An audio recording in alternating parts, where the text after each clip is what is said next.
Quatre mesures avant. L'aube qui blanchit. 1, 2, 3, 4 avant.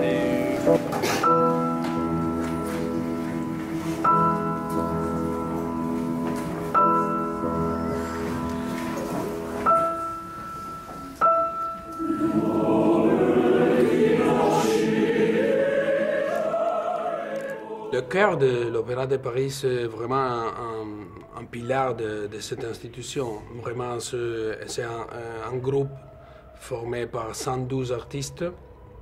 Et tous les années, nous faisons des recrutements pour avoir un niveau d'excellence. Avant qu'un chœur arrive à chanter à un certain niveau d'excellence, il faut avant de tout créer un groupe. Naturellement, quand on a des chanteurs, on a beaucoup d'individualité. Un artiste du chœur peut aussi maintenir son esprit, sa liberté, sa inspiration, même s'ils font part d'un groupe aussi grand comme c'est de l'opéra. Samson et Dalila, le personnage de chœur, c'est le peuple hébreu. C'est un peu comme le Moses und Aaron. C'est-à-dire, c'est un personnage qui, là, psychologiquement, il change tout l'ouvrage. Le chœur passe pour tous les sentiments possibles. Vraiment, au début de l'ouvrage, quand le peuple sent que son Dieu l'a abandonné, il y a toujours les couleurs sombres, les couleurs sulfiato, c'est-à-dire les chants avec les soupirs pratiquement.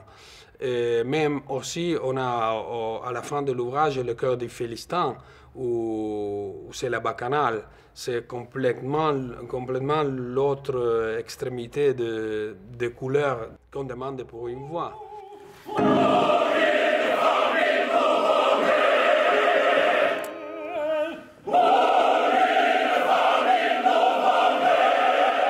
Quand on arrive au plateau, naturellement, on doit trouver une communion avec le metteur en scène aussi.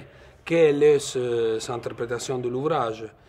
L'orchestre, ils ont des instruments physiques et on peut les voir.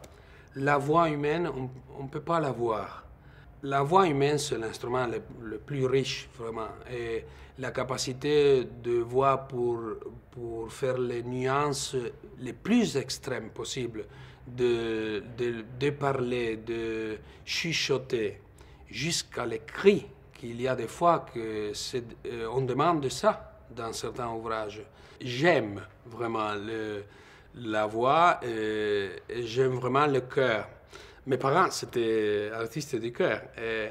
Et alors, je comprends aussi pas seulement son travail, mais la psychologie des artistes dans un chœur. J'aurais voulu être chanteur du chœur.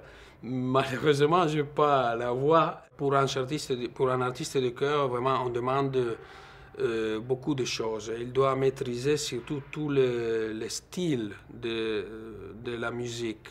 Ce n'est pas nécessairement un artiste soliste, on demande ça. Un artiste du chœur, il doit chanter la musique baroque.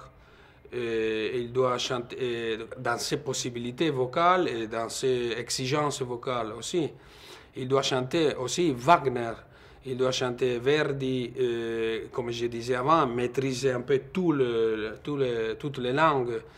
Et quand on fait un concours ou une audition pour recruter des artistes, vraiment, on est très attentif à la flexibilité que l'artiste montre.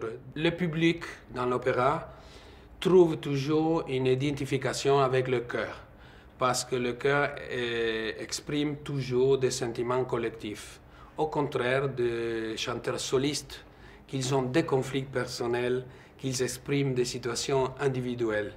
C'est le contraire de chœur, qu'il exprime un sentiment collectif.